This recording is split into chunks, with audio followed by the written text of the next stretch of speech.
Bonjour à tous, il est midi, voici les titres de votre journal.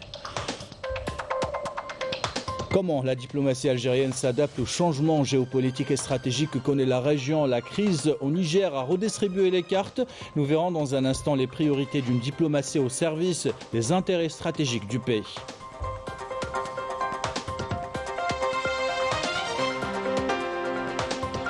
Le Premier ministre Ayman Ben Abdelrahman est en visite de travail d'inspection dans les wilayas de Guelma, Annaba et Taref. Au programme de la visite des projets vitaux dans les secteurs des travaux publics, l'énergie et l'industrie. Enfin, pas d'excuse pour rester inactif même pendant cette période de canicule. Les joggeurs du vendredi se donnent rendez-vous à la forêt de Bouchaoui. Seuls ou accompagnés de coachs, ils sont décidés à maintenir une activité régulière. Voilà pour les titres. Bienvenue à tous. On entame ce journal par la diplomatie algérienne et son retour sur la scène internationale. Une diplomatie préventive qui s'adapte aux changements géopolitiques et stratégiques que connaît notre région. Diplomatie qui a fixé ses priorités, la défense des intérêts économiques, stratégiques et culturels du pays dans un monde de plus en plus instable. Lecture avec Yamina Seydji.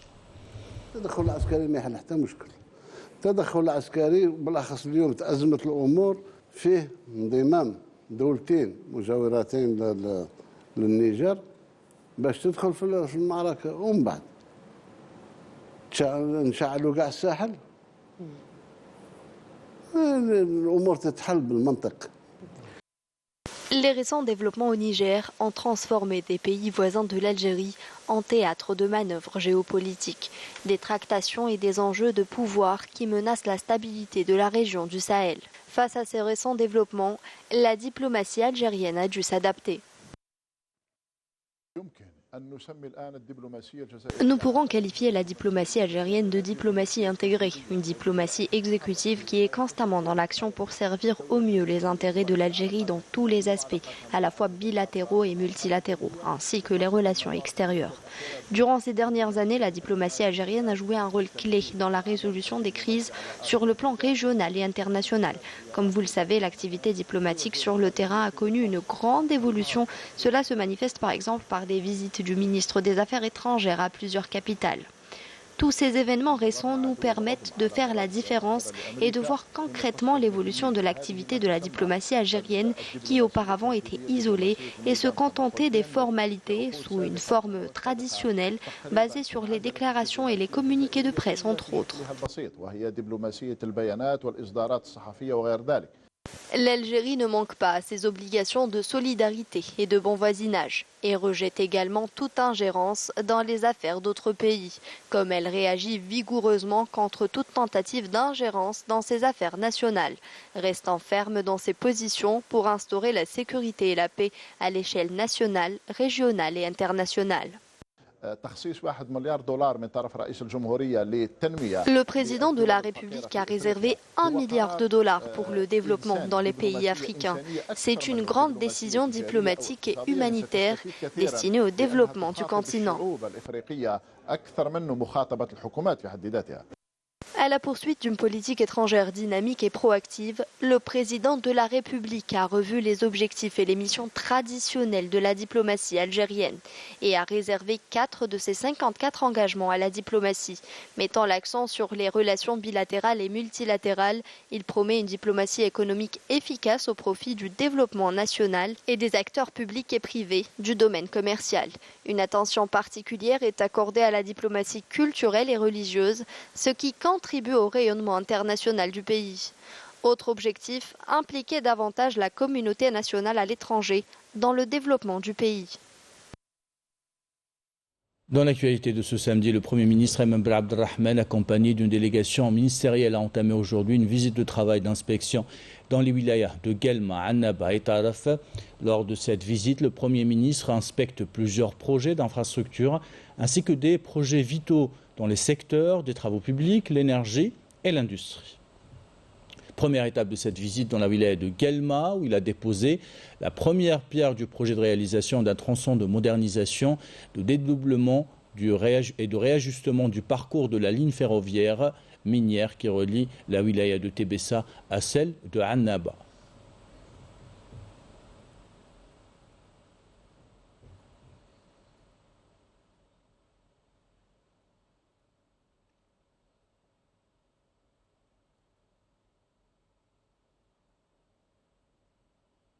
Deuxième étape de la visite dans la wilaya de Taraf et plus précisément à Dar'an, où le Premier ministre a inauguré le dernier tronçon de l'autoroute Est-Ouest long de 84 km reliant cette localité aux frontières algéro-tunisiennes, et ce après avoir suivi un exposé détaillé sur ce projet.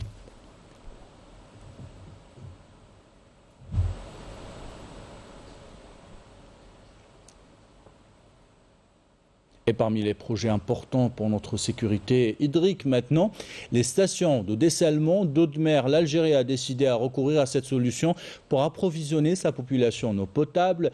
6 autres stations sont prévues dans 6 villes différentes. Parmi ces villes, celle de Chlef, celle de Ténès par exemple, est entrée en activité en 2015. Une autre station sera réalisée à Al-Marsa. Reportage Karim Al-Ashmat, commentaire signé Yasmine Messaouti.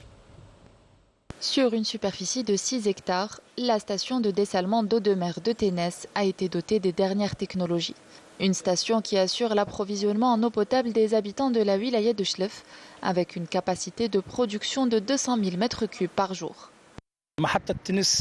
La station de dessalement de Ténès est entrée en service au mois de juin 2015, avec une capacité de production de 72 millions de mètres cubes par an.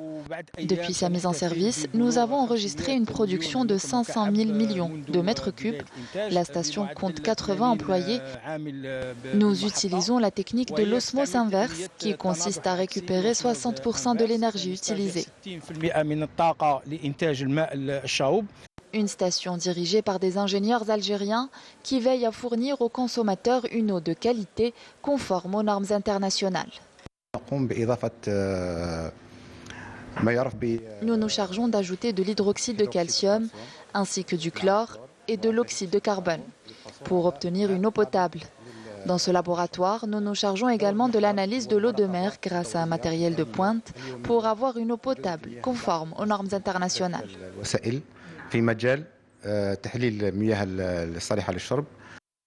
Et pour répondre aux besoins des habitants de la région, les travaux d'une autre station de dessalement d'eau de mer seront lancés, un projet qui entre dans le cadre du programme complémentaire du président de la République.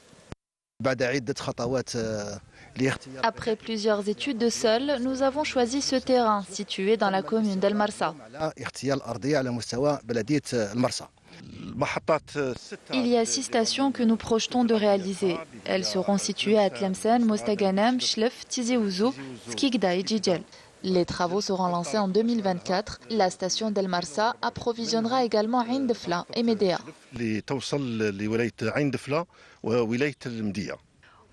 Ce projet stratégique permettra donc de répondre aux besoins en matière d'eau potable des habitants de la région et des wilayas avoisinantes.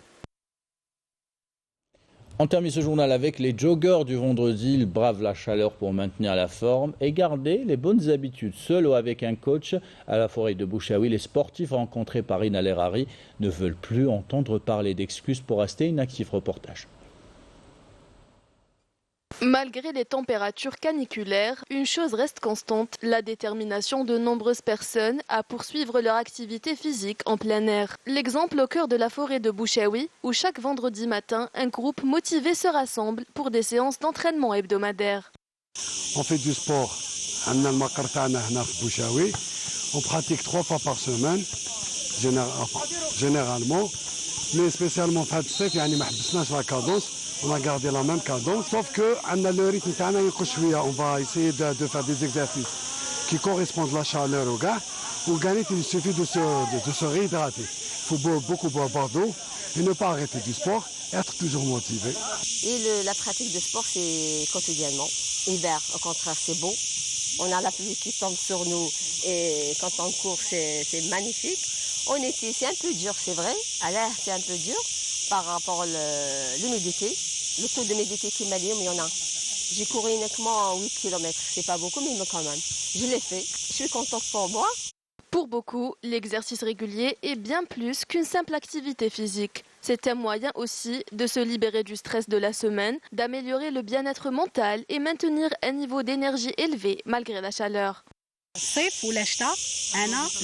En été comme en hiver, la pratique du sport est essentielle pour moi. Je veille à ne jamais rater ma séance hebdomadaire du vendredi. En plus, ça joue énormément sur le moral, comme ça me permet de me débarrasser du stress de la semaine. On perd beaucoup de calories. Cela fait des années maintenant que je viens faire mon footing ici. Je commence tôt, le matin à 6h30. Je fais un circuit de 26 tours ronds. C'est vrai que ça demande de l'endurance, mais je me sens beaucoup mieux quand je termine ma séance. Tandis que les passionnés de sport poursuivent leur quête d'un bien-être optimal, les coachs sportifs veillent à prodiguer les bons conseils afin d'aider chacun à avancer à son rythme. En été, les gens ont tendance à abandonner les bonnes habitudes. Les régimes alimentaires ne sont pas respectés et les activités physiques subitement abandonnées, ce qui résulte en une prise de poids très rapide. Donc il est crucial de maintenir une cadence même avec des exercices moins intenses pour éviter de tout recommencer à zéro. Ce qui est conseillé, c'est de faire du sport la matinée, tôt ou en fin de journée pour éviter les pics de chaleur, sauf si on est dans une salle climatisée.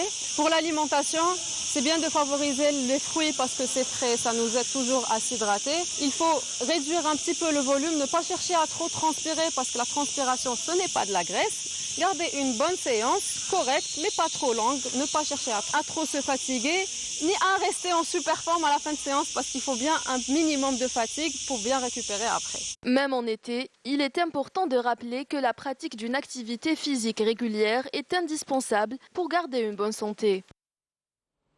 Et voilà, après tous ces témoignages, vous n'avez plus d'excuses pour rester inactif. Ainsi va l'actualité. C'est la fin de ce journal. L'équipe de la rédaction qui l'a préparé, l'équipe technique qui l'a réalisé. Je vous remercie de l'avoir suivi. Merci pour votre fidélité. Belle journée.